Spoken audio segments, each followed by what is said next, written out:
Welcome back to Hondukiville, and yes, I'm lying down on the job. Yeah, so what are we going to be doing this time? Well, I've got a cunning plan.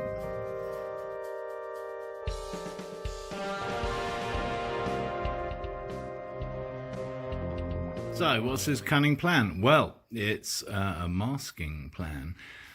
First off, I am going to be probably replacing all those horrible Phillips heads. Yes. Not a good idea. So they'll be replaced with Allen bolts, hopefully.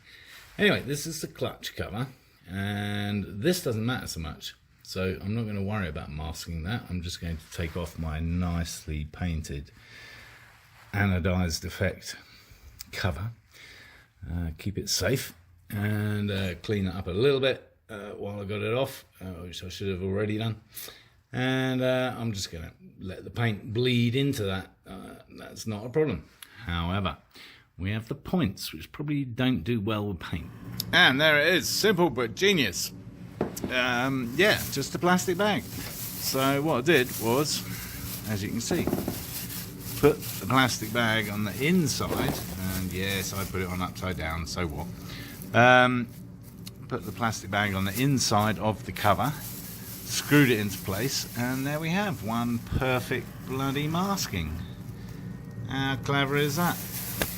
Yeah, not very, but I'm sure somebody's done it before. There you go. Job done. Now obviously that particular cover doesn't have a gasket, whereas the two covers on this side have gaskets. But there's no reason I can't kind of just semi-fit this side using the same method to mask what I've already painted, and then take them off again afterwards and fit them properly with the gaskets. So I think that's what I'm going to do. Talking of this side, I wish somebody made some kind of clear perspex cover for the for the alternator, because that's cool, isn't it? I mean, look at that. What a lovely piece of engineering. Beautiful. Yep, that worked. Well, there we have it. All bagged up like a frozen chicken. And I was wondering what to do with the oil filter situation, but I should probably do exactly the same. So that's all cool.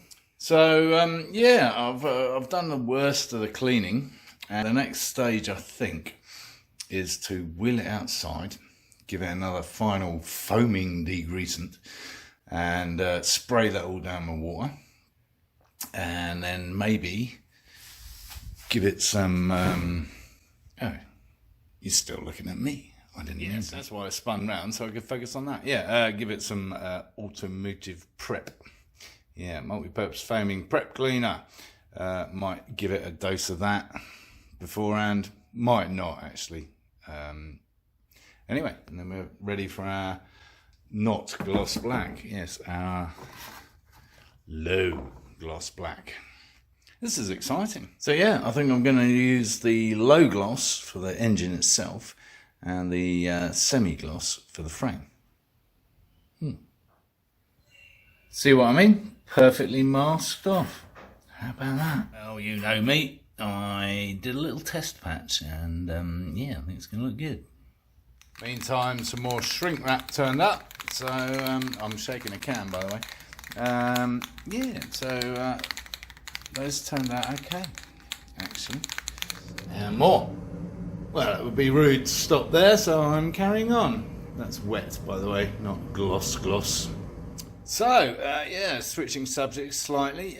You remember I took the carburetors off, and of course these were more difficult to find than anticipated. Typically, Honda produced the CB750, well, actually still does, I think. Anyway, between 1960 something and 76. And then they did a model between 77 and 78, and then they changed it again from 79 to 80 something there. And of course I have a 78, so yes, nobody stocks anything for the 78. Bloody typical. If only I had known. Anyway, I suppose what that means in real terms is that the 78 model was the culmination of development and final development of the single overhead cam bike. So it's probably not a bad model to be working with, being the last of a kind of era before they moved on to the dual overhead cams. So in that respect, it's a good thing in terms of finding specific parts that actually fit the bike where necessary, as opposed to custom bits and pieces. It makes it a right pain in the arse. However, I did find a chap on eBay who was selling the opposite end of this, i.e. the carburetors to the old airbox, which obviously doesn't exist anymore. And he was really helpful. He gave me the part numbers for what I was looking for, although he didn't stock them. And I was able to find 2 suppliers in the US for the 7778 Carburetor Boot 2-cylinder head. So they're on their way apparently. $50, not bad. The other guys wanted twice that. So we shall see what they're like when they turn up, if they turn up. As you can see, we've got a few drips. I'm not that worried about it, honestly. I have kind of layered it on quite thick, and any stalactites, or are they stalagmites, I don't know, which might occur through dripping, will of course be on the lower elements, i.e. the fins, and the fins are going to be sanded, so I'm not worried. Yeah, we're going to highlight all those fins by sanding down back to the bare metal and have some lovely, lovely accents. Yes, and I haven't done the motor itself yet. I'm going to clean that up. I've started using, I think it was termed Scotch-Brite. Yeah. So, multi-purpose product, which you may or may not remember. I don't know if you're watching the Lancia Stratos replica build, but if you are, you'll remember it from when we did the dash. We plasma cut a new dash piece. We finished it with Scotch-Brite and WD-40 to get a really nice kind of matte aluminium finish. Yeah. Well, I had a little bit of a detour as far as the rest of the engine goes. I figured blue might be quite nice, right? So let's try that. I think that might look quite cool actually, and a little bit different from your standard black. Yeah. And if it doesn't, I can paint over it. Yeah, not bad. Yes, I'm having a laugh for the Honda. I just found the MV Augusta 750 mudguard, and I don't know, looks kind of, what does it look like? It looks like Monty Python and the Holy Grail. Some kind of knight helmet. Kind of. I don't know. I shall put it on the silly ideas shelf with a lot of others. Anyway, the reason I started looking at body panels again was because I need to work out what I'm going to do this side. Because remember, we are putting back the standard oil tank without its cover. And there are indeed people that do replacement covers. This is the left-hand side, which is what we're looking at. There obviously is a right-hand side available too. I don't really like that. So that's for my year. Yes, the elusive 77 to 78. I kind of like the earlier one though. Yeah. I don't know whether it fit. I don't know how much they changed the frame and the mounts, but I like that. Specifically that, right? Yeah. So I'm thinking we might go a little bit retro.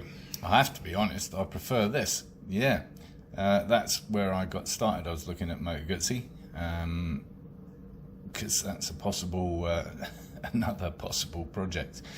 And yeah, love obviously that. Yeah. So talking of which, and I digress, a 500 Guzzi went for just a little over 3,000, and actually it wasn't in bad condition, and that was on Bring a Trailer, which is usually like a good price, you know, a high price. So very tempted to do a Moto Guzzi at some point. Never had one of those. Mind you, never had a Honda before. Well, unless you count this, and I don't. Yeah, not bad at all. Quite happy with my engine painting thus far. More good news. These turned up today. Yes, sanding flap wheels. So they're little bits of sandpaper on a drill bit. Yeah. Which will be used for smoothing off these ends. And all that. Yeah, just sanding it down, ready for paint. We are getting there. Yes, and my blue engine paint turned up as well. Not that the lid's much help as to what colour it's going to be, but there we go. Apparently it's AMC Blue Metallic. So perhaps we've found another glorious colour like that one. Yeah. Who knows? Oh yeah, my M6 bolts arrived, because that's exciting. So they're for the, well, there's a couple for the transmission cover, and then the rest are for the other cover on the other side, and I forget what that is now. Hopefully they'll fit. So if you're watching any of the other projects on the go at the moment, you'll be aware that I have almost crippled myself with a lower back pain. Yes, it took me like more than 5 minutes to get out of bed the other morning. Anyway, despite that, I'm cracking on regardless with the Honda, because as you know, I have my flap wheel. Yes, there it is, attached, ready for tomorrow, and we shall be tackling that JB weld on the frame and just generally smoothing that down enough for its coat of paint before we give that a final foaming degreasant and mask all this off so that we can paint the engine with our new blue paint. And luckily I found some plastic caps that perfectly plug the fuel intake for the cylinders, so that's kind of cool. They are just absolutely spot on, watertight, so when we hose down all the foaming degreasant, nothing's going to get into those cylinders, so that's good. Yes, there were these little bots that my wife gave me, which proved perfect for storing the rivets on the 748 fairing.